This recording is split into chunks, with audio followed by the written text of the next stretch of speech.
మే 7, 2025 మే 7 తారీఖున operation Sindoor launch చేశామనమాట.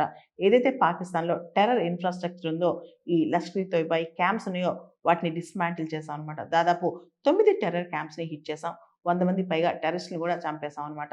చాలా వరకు ఈ టెర్రరిస్ట్ క్యాంప్స్ ఏవైతే పీఓకేలో ఉన్నాయో, పాకిస్తాన్‌లో ఉన్నాయో అవన్నీ కూడా మన బార్డర్ ఏరియాలో వాటిని డిస్మాంటిల్ చేయగలిగాం.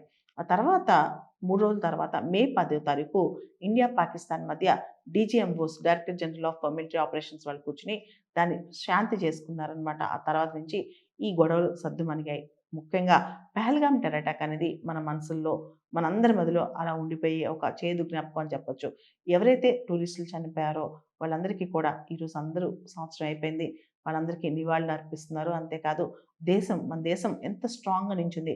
ఒక కష్టం వచ్చినప్పుడు ఎంత బలంగా అందరం నించున్నాం అనేది ఈ ఆపరేషన్ సింధూర్‌లో మనకు తెలుస్తది. ఆపరేషన్ సింధూర్ పేరు కూడా ఎవరైతే ఆడవాళ్ళు ఈ టెర్రరిస్ట్ అటాక్ వల్ల తమ తిలకాన్ని, తమ సింధూరాన్ని కోల్పోయారో వాళ్ళకి ఒక ప్రతీకారం భారతదేశం మీకు మేమున్నాం అని చెప్పడానికి ఇదంతా చేశామనమాట.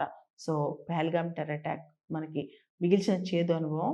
సో, ఇప్పుడు మనం తెలుసుకోవాల్సిందేంటంటే టెర్రరిజం అనేది ఉగ్రవాదం, తీవ్రవాదం ఎవరికీ ఎప్పుడూ మంచివి కావు. దానికి వ్యతిరేకంగా భారత పోరాటం ఎప్పుడూ జరుగుతూనే ఉంటది.